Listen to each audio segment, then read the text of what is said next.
Sesungguhnya Allah Maha memberi maaf dan Maha kuasa.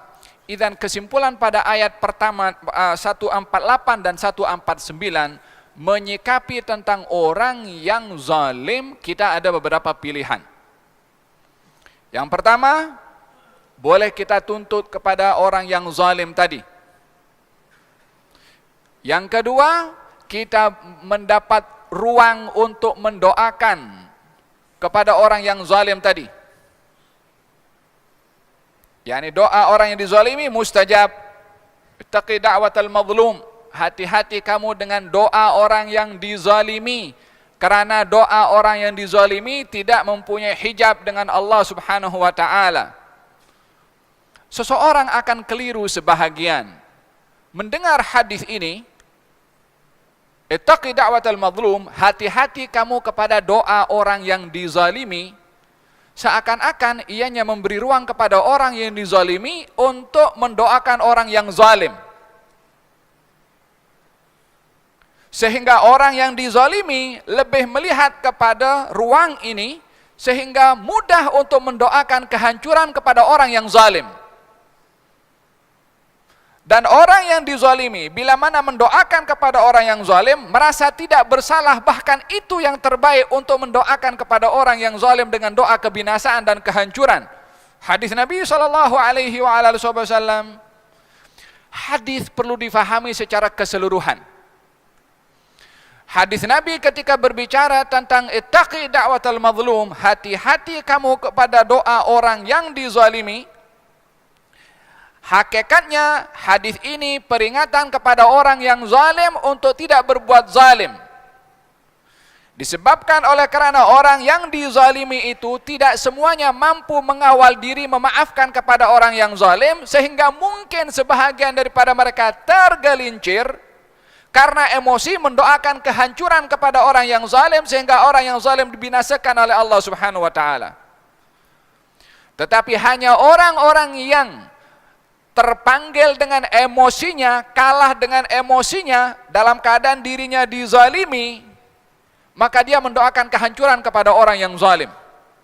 Tetapi bukan satu-satunya sikap kepada orang yang dizalimi untuk mendoakan kehancuran kepada orang yang zalim.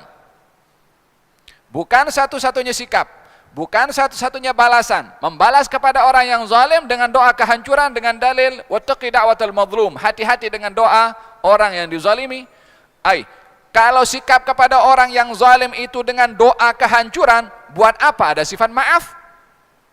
Buat apa ada hadis Nabi sallallahu alaihi wasallam, unsur akhaka zaliman aw madluman, tolonglah saudara kamu yang zalim atau yang dizalimi.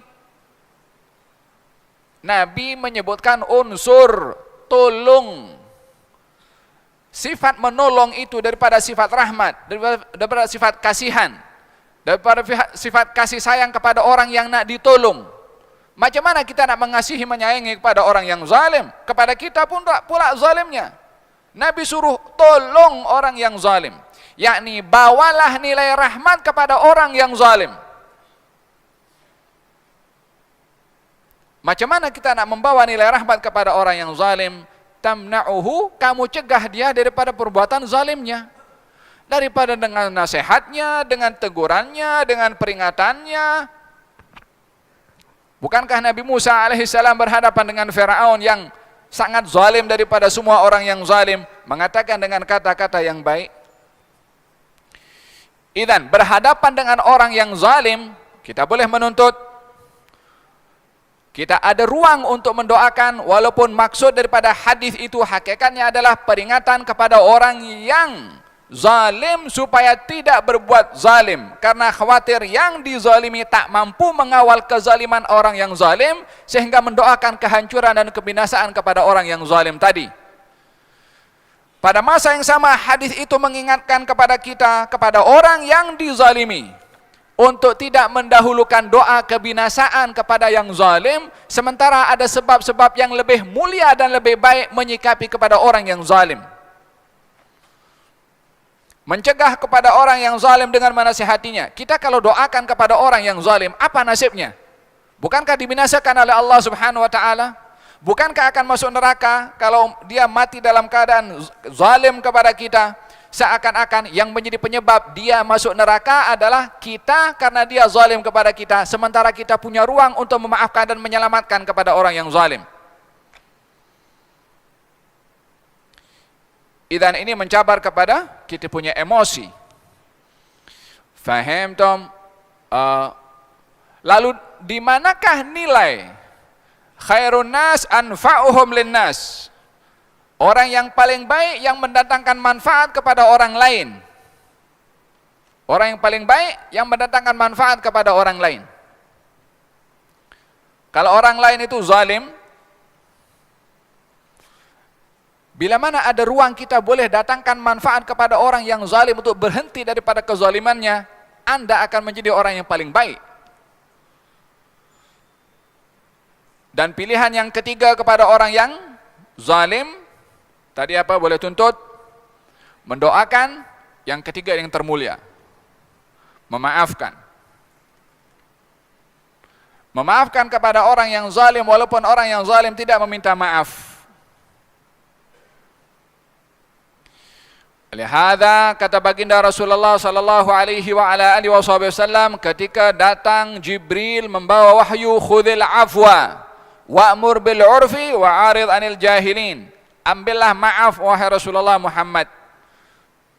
Disuruh ambil maaf. Kata Nabi, bagaimana nak mengambil maaf? Jibril beritahu, aku akan bertanya dulu kepada Allah, balik kepada Allah, mendapat jawaban balik kepada Nabi. Kata Jibril mengatakan, maksud daripada ambil maaf ini, anta'fu amman zalamak, memaafkan kepada orang yang zalim kepada engkau. Ini pun bahagian daripada balasan kepada orang yang zalim. Tak semestinya balasan kepada orang yang zalim mendoakan kehancuran, apatah lagi dibalas dengan kezaliman. Orang zalim dibalas dengan kezaliman, mungkar dibalas dengan mungkar. Sama-sama zalim dengan orang yang zalim, walaupun awalnya dia dizalimi. Antafu amman zalamak, memaafkan kepada orang yang zalim kepada engkau. Wa tu'ti man haramak, memberi kepada orang yang tidak memberi kepada engkau. Kemudian wa tasil man qata'ak, menyambung kepada orang yang memutuskan tali silaturahim kepada engkau. Idzan ini tiga perkara yang boleh diambil oleh orang yang dizalimi: menuntut haknya, mendoakan, walaupun ada ruang di situ, walaupun hakikatnya itu bukan satu-satunya maksud hadis. Hati-hati kamu kepada orang. Sekarang hati-hati kamu. Kamu tuh siapa di situ? Orang zalim. Hai orang zalim, hati-hati kamu daripada doa orang yang dizalimi. Itu peringatan kepada orang zalim, bukan kepada orang yang dizalimi. Wattaqi da'watal mazlum, hai orang zalim, hati-hati kamu daripada doa orang yang dizalimi. Itu Nabi menasihati kepada orang zalim, mengingatkan kepada orang yang zalim. Yang ketiga sikapannya adalah memaafkan kepada orang yang zalim. Au ta'fu an su'in fa innallaha kana 'afuwan qadira. Allah berfirman dalam Al-Qur'anul Karim tentang orang yang memaafkan kepada orang yang zalim. Apa katanya? Wasari'u ila maghfiratin min rabbikum wa jannatin arduha as-samawati wal ardu u'iddat lil muttaqin.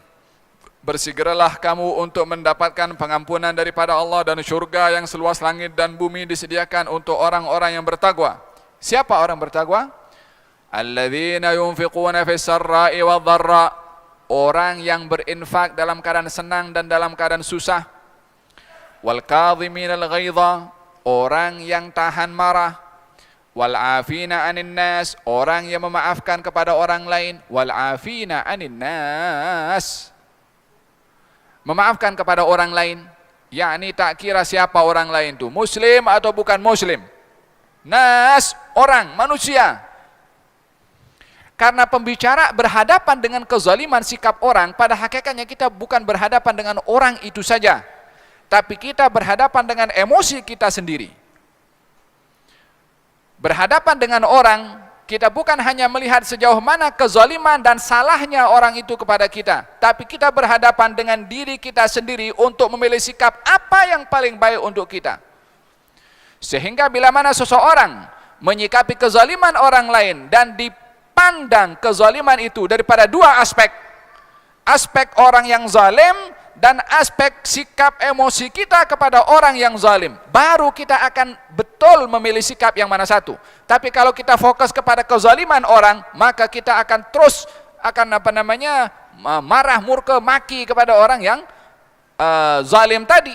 Tapi kalau kita melihat adakah reaksi sikap kepada orang yang zalim itu adalah betul menurut pilihan agama yang saya sebutkan tadi, adakah ruang kita memilih yang lebih baik berbandingkan kepada yang baik, ataupun kita hanya intisar lin nafas, kita hanya mencari kepuasan hawa nafsu, geram sangat dengan orang itu, yang dicari kepuasan hawa nafsu. Dengan demikian kita membela kepada hawa nafsu kita walaupun dalam status kita dizalimi.